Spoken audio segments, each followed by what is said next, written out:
Сығырайған көзін ғана қалдырып, бетінің басқа жерін қолдан жасалған қоймалжыңмен айғыздап, басына шаңырақтай етіп үйіп орамал байлап, тақта үстінде шалқасынан түсіп қыбырсыз жатыр.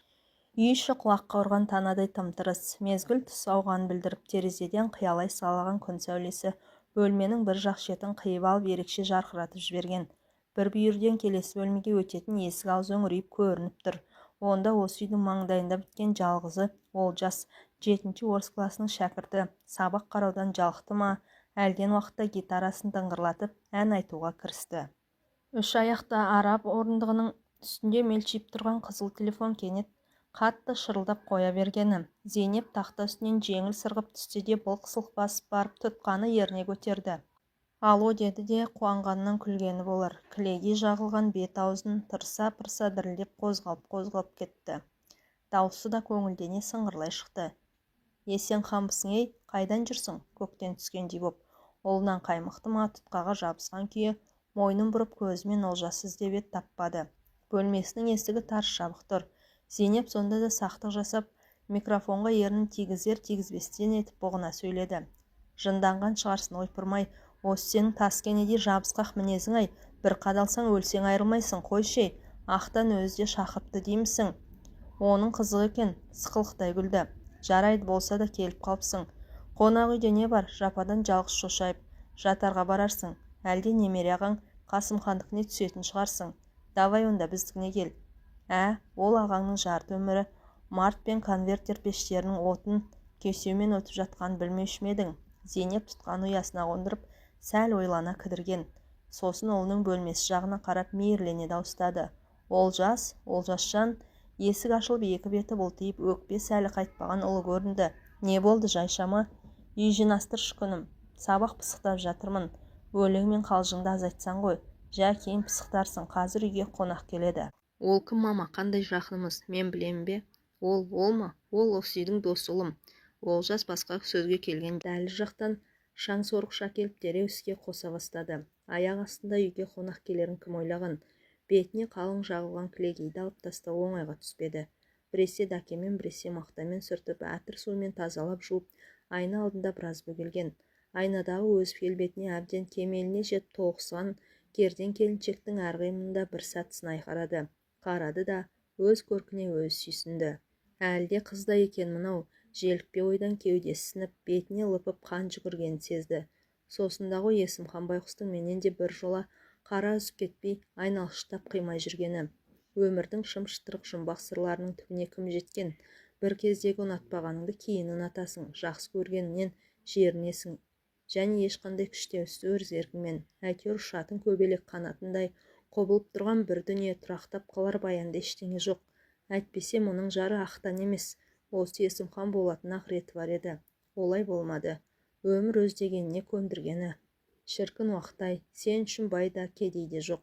Мынау жақсы, мынау жаман деп ешкімге еш нәрсе мойын бұрып, жалтақтап бір қарамайсың. Өзіңнің белгілі әуеніңмен сынаптай сырғып, алғалап тарта бересің. Оған да міне, бақандай 13 жылдың жүзі болыпты. Әйтеуір бір шүкіршілік тәуекел деп Ақтанның етегінен ұстаған көз жұмбайлығымен зейне тұтылмаған сияқты. Ақтан қазір бүкіл қазақ металлургінің алды. Атағына табысы, табысына атағы сай келіп тұр. Зейнептің жеген алдында, жемеген артында, қолын жылы суға малып қойып, молшылық тұрмыстың бал дәуренін емін-еркін белден кешіп ақ жүр. Зауыттың бірде қосымша бөлшектер сақтайтын қоймасында, енді бірде химия лабораториясында киіп қашып жұмыс істеп еді. Ондай кір тастады. Еш жия тұрмыс түзеле келе, оқу соңына түскендей сыңайы бар.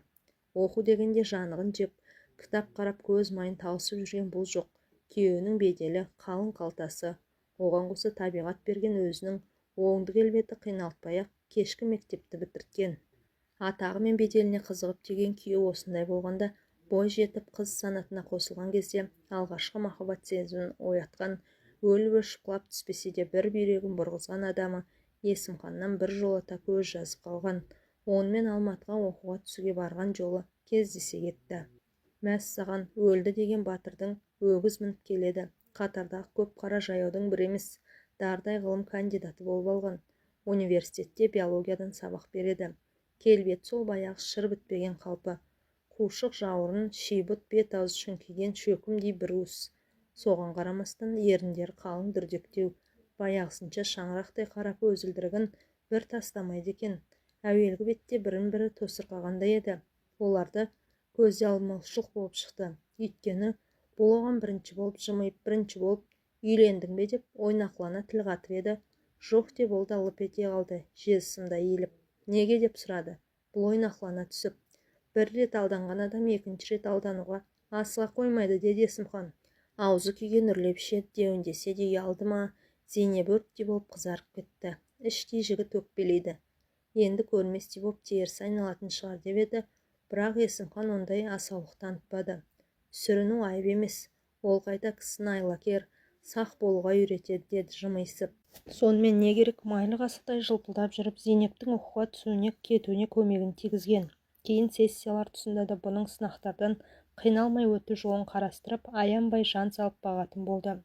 Бұл оқуда жүрген кезінде кейде жол түсіп, кейде бірер күн әдейілеп уақыт тауып, ақтан келіншегінің артынан келіп кетіп тұратын. Ондайда үшеу Алатаудың көрікті жерлеріне серуендеуге бірге шығып, оның арасында ресторандатып дегенде қазақтың таусылмайтын шыжмының арқасында өзара жақын сырлас дос болып кеткендей еді. Сөйтіп бұлар былайғы сырт көзге араларын ешбір кір шалмаған, бет шіркеулеріне көлеңке түспеген, өзара ынтымағы жарасқан аға мен іні, қайын мен жеңге сияқты болып көрінуші еді. Көрпе астына кіргелі жарты сағаттай болған, көз ілінер емес. Қалың перге тұтылған терезе сырты Алматының басты даңғылы.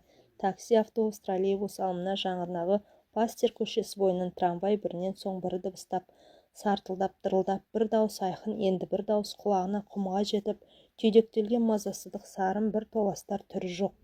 Неге екені белгісіз мана күндіз Есімханның қасынан көрген ұзын бойлы сары жігіт көзіне елестей бергені. Ұзын болғанда тым арықтау, сосын да көзге ұзын сияқты көрінеді. Әсіресе бас бітісі есінде қатты қалып қойыпты.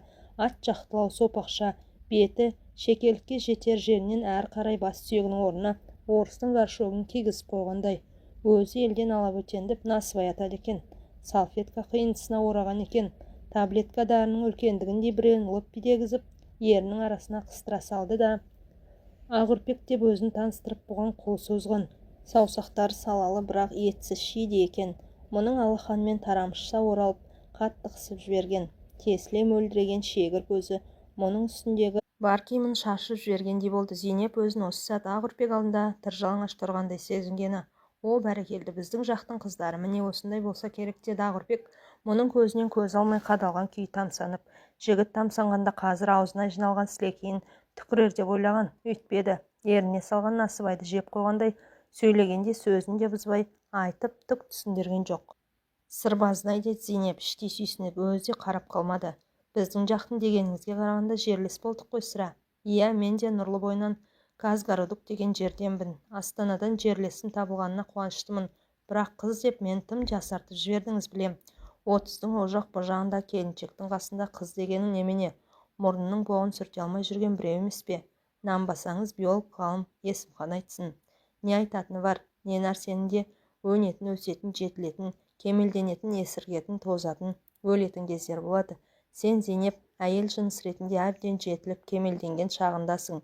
Оның үстіне әр нәрсенде табиғат тарапынан оған өмірге деген күш-қуат, құмарлық пен құштарлық сыйын ерекше мол өлшеп берген асылдар болады. Сіз әйел жынысының ішіндегі сондай асылсыз, деді Ағырпек. Үсті-басы жермай сасқан жұмысшылар сіздей перизаттың қадірін қайдан білсін? Оларға жұмыстан кейін топтанып арақ ішіп үйге келіп, келесі ауысым кезегіне дейін естен тана қорылап ұйықтаса болды ғой. Әй, қой байқа, деді Есімхан досына ескерту жасағансып. Зейнеп үйіндегі ағамыз атақты металлург, қалалық советтің депутаты, мемлекеттік сыйлықта.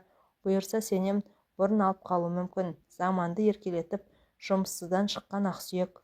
Сіз де өндіріс озатсыз ба, деді Зейнеп, жаңа танысының жүзінен көзін әкете алмай арбалып. Жоқ, мен жай академияда фольклор зерттеймін, деді Ағырпек. Сіз де ғалым екенсіз ғой. Иә, әзірге кішкентайлаумын. Ендеше тезірек үлкен болыңыз. Орынды сөзге үшеуі бірдей қосылып жарыса күлген еді. Көзіне сопақ басты горшок тәрізденген Ағырпек тағы елестеді. Шегір көзінде бір жұмбақ сиқыр бар. Қасыма келген алғаш көргендегідей тесіле қараса, құмарлыққа толы отты жанарымен ақ үстімдегі көрпені ұшырып түсірер еді. Ар жағында мен, іш киімсіз жататын әдетім жалаңашпын, қоя тұршы деп айта алмай қалам ба. Бар денесімен тоғырғандай қатты тітіркеніп кетті. Қызып мазасын алып жатқан борбай арасына тап бір содан жаны жай табатындай қолын соғып жіберіп тас қып қысып алды. Біреу ақырын тықылдатып есік қағып тұр. Есімхан екен. Аты жөні жоқ, бұл қай жүрсің деген бұл даусы әлденеге дірілдей қалып, сағатқа қарамағанбысың, түнгі 12 ғой, сағындым сені, сағынып кеттім. Есік ашарда Зейнеп жалаңаш иығына жеңіл халат іле салған еді. Түймеленбеген алды ашық халаттан бартан жарқырай көрініп тұрды. Онысын өзі аңғармады ма, әлде құмарлық шақырсын деп әдейі сөйтті ме екен? Қалай болғанда да Есімхан артық сөз айтпастан Зейнепті керует үстіне құлата салып, екі сан екі ердің арасына бар күшімен қона кетті. Қандай зорсың деді. Құмарлығы бірден басына шапқан Зейнеп ышқынып қап, жігіт иығын қанын шығара қырши тістеп алды. Апай-топай аяқталғасын, олар ес жиғандай демдерін басып біраз үнсіз қалды. Сағындым дедің бе деді Зейнеп бірінші боп тілге келіп, араларында тап бір түк болмағандай жайбарақат сұрай салды. Сен де Ақтан, менің жақын достарымсыңдар. Сағынған досты көру үшін уақыттың ерте кеші болмайды. Ендеше басылдың ба? Жоқ, саған деген ынтызарым жаңа ғана өршіп артып келеді. Жарайды, өтірігіңе сенейін. Тек соны айту үшін келдің бе осы қазір 7 түннің ішінде? Жоқ, саған сақтаған жақсы жаңалығым да бар. Айт. Докторлығыма тақырып етіп, Зауза қоңызын алғанмын. Дәлірек айтсақ, орталық Қазақстан аймағындағы Зауза қоңызының тірлігі. Шалқасынан жатқан Зейнеп өз дөсін өзі сипалады. О тоба, қоңыздан басқа жәндік құрып қалған ба жер бетінде? Құртақандай қоңызды тани білген кісіге талай терең сыр жатыр деді Есімхан желпіне түсіп. Ол дегеніңіз ғылыми атақ, машина бедел. Зейнеп сиқырлана күлді. Соның бәрі Құртақандай қоңыз арқылы келе ме? Әлбетте, қоңыздың 140 тұқымдасқа бөлінетін 300 түрі болады. Бірақ қоңыздар біздің елімізде, оның ішінде Қазақстанда аз зерттелген. Ал қоңыз деген шаруашылыққа зиянды насекомдар қатарына жатады. Шаруаң сол, екеулеп зерттейміз. Қоңыз дегенің биология ғылымындағы тың тақырып, ол саған да маған да жетеді. Әрине, сен әуел диплом жұмысынан бастайсың. Амандық болса алдағы жаз сендер жаққа елге шықпақпын, қоңыз термекшімін. Сол кезде мен саған ассистенттік қызмет көрсетесің. Не дейсің, түсінбедім. Зейнеп ұқса да ұқпаған болды. Не түсінбейтіні бар деді Есімхан. Мен сенің дипломдық жұмысыңа жетекші болып бекідім. Демек, сен маған тіркелей бағынышты шәкіртімсің. Енді түсіндің бе? Зейнеп бұл әңгіменің тегін емес, соңында ауыр салмақ жатқанын сезіп шын ақсасайын деді. Мен Зауза қоңызынан диплом жазам ба? Иә, тура Зауза қоңызынан. Ендеше Зейнеп кенет ойнақлана қалды. Көңілім көбелекке көбірек ауып жүруші едім. Әркімнен бір қалған көбелекті айтып қайтесің. Алтын шыққан жерді белден қаз деген. Дәл қазір сен және мен үшін жәндіктер ішінде қоңыздан тиімдісі жоқ. Сөйтіп қоңыз теретін болдық десейші деді Зейнеп жеңілген үнмен. Тереміз, Зейнепжан, тереміз. Мысалы бар ғой, менің бақытым көзіме туп-тура қоңыз болып елестейді. Ал бақыт дегеніміз, ол да бір қашаған ат сияқты. Қуып жүріп ұстай алмайсың, ұстатпайды. Жарайды, теретіміз қоңыз болса, ол ешқайда қашпас. Ағаштың жағынан ба, тастың қуысынан ба уып ұстап алармыз тыраңдатып, именно тыраңдатып. Міне былай деп Зейнептің тізесінде жатқан ақ жамылғыны бір шетке қарай серпіп жіберіп, сол сәтте-ақ құмары қайта қоза бастаған ләззатшыл ыстық әйелдің үстіне атқа қонғандай сарт етіп тағы қонды. О боже, деді Зейнеп, қос аяғын қос аяқша сермелеп, ши борбайыңа қарап қауқарсыз шығарсын деп жүрсем, ши борбайдың арасындағы ше. Бар маңызы сонда екен ғой. О, тағы аяма, өлтір. Екеуі де соқыр сезім ләззат майданын қатты сағынып қалған екен. Ауық дем алып, ойнас қызығын таң атқанша жалғастырумен болды. Есімхан таңертең кетерінде өрекпіген көңілім басылды. Сағынышымды суардым. Бірақ құмарым әлі қанған жоқ деп Зейнептің кіндіктен төмен томпайып жатқан жерінен шөп еткізіп сүйіп алды. Жалт бұрылды да нық адыммен бөлмеден шығып кетті. Сол екі ортада қан тамырлардағы тойымсыз шайтандары қайта қозғандай денесі сый бастаған Зейнеп құмарымды қоздырма дегісі келіп еді, айтып үлгермей қалды. Бас жағында жатқан құс жастықты жұлып пергіштеп жіберді де бауырына ала екпеттеп жата кетті. Мен оңбаған шығармын, біреуге жар болып бала сүйіп отырсам да, бұл ойдан тез суыды. Адалсымақ ақылсыз қатын бір сыбағамен аузыр жиып ауға жармай жүреді. Жолын тапқан ақылды қатын кем дегенде 2 сыбағалы болады дегенді естуші едім. Мен әлде сол болдым ба? Көз алдына басының төбесі орыстың горшогына ұқсаған ақ үрпек елестеп кетті. Жымиды. Ол мен іздер ме екен? Арада бір жет өткенде Есімханның арқасында сессиясын еш қиындықсыз ойдағыдай тамамдап, ел жағына Қошкент қайдасын деп аттанып кеткен. Көрші бөлмеден шаңсорғыштың бір қалыпты ызыңы тұншыға естіліп тұр. Бұл бетін кілегейден тазартып болғанша ұлы да біраз шаруа тындырып тастаған екен. Айналайын, мен де емес, іске келгенде әкесіне тартқан ба, қолы епсекті өзін деп сүйсінген болды. Тез киім ауыстырып киіп, қолына сөмке ұстап, үйден шығып кетті. Әңгіменің соңы.